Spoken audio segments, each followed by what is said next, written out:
I'm hanging out with Patrick Coppola, the CEO of the recently unveiled company ffwd. He's the most Socratic CEO I know, so I thought our time would be best spent talking to him about theory of the video business. ffwd is looking to be the eBay of the video space, organizing video across any platform. How do you envision ffwd impacting the way viewers consume video entertainment?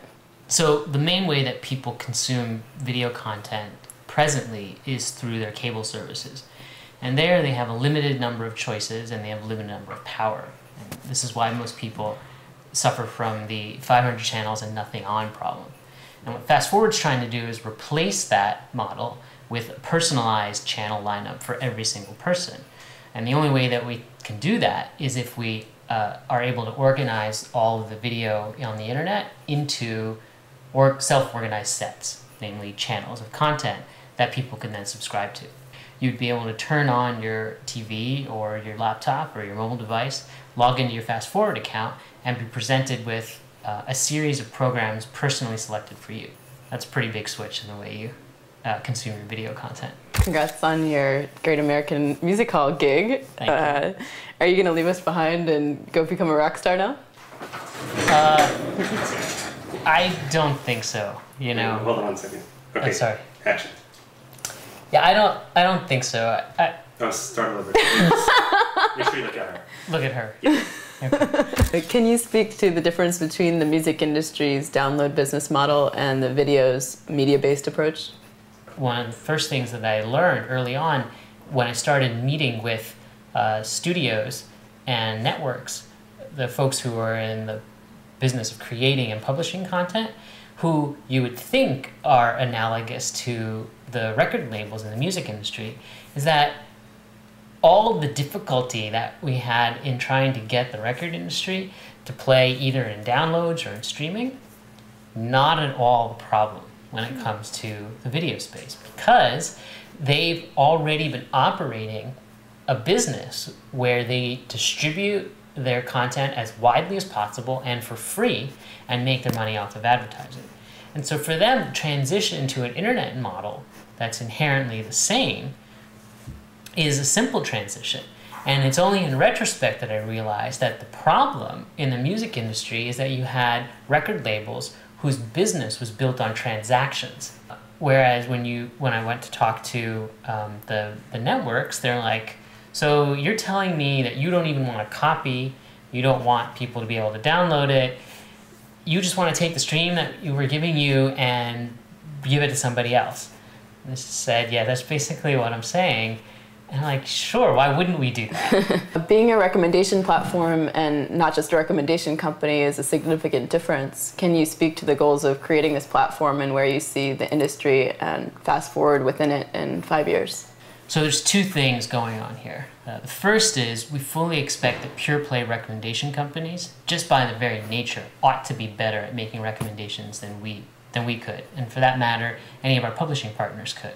So in order to bridge the gap between those two, we decided to build a platform where you could slot in different recommendation systems and have them selected on a performance basis for a given user.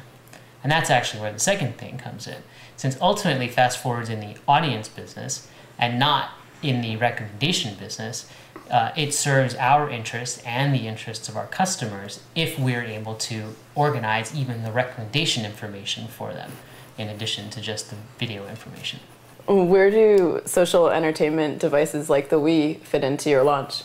Well, the Wii we're actually using as a prototyping device for a general notion of how you would access content via your television set or devices connected to your television set. So instead of trying to pack all of the computing power, personalization, application environment into the device itself, we built a system where all of that takes place up in the cloud, in the server side, in your ffwd account. And so you're liberated to just build client interfaces for the hardware.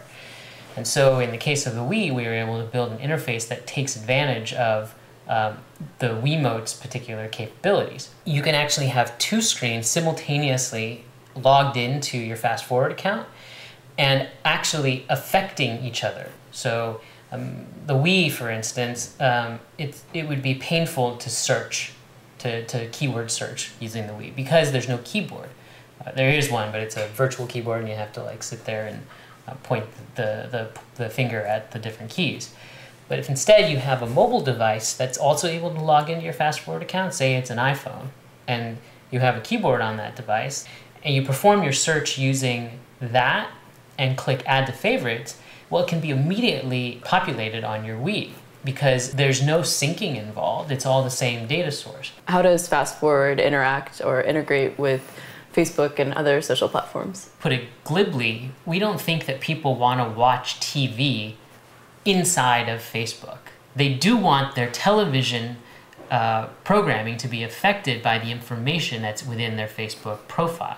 Because what we're trying to accomplish isn't to create activity within the Facebook universe, but to take the activity that's already going on there and make it useful in another venue. 1, 2.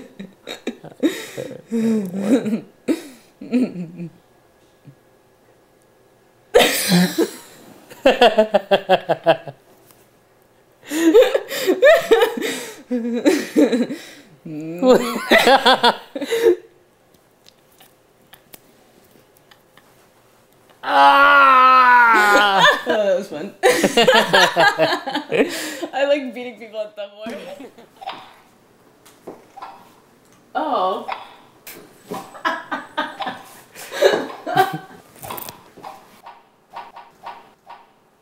I've never played the Wii. Can we play the Wii later?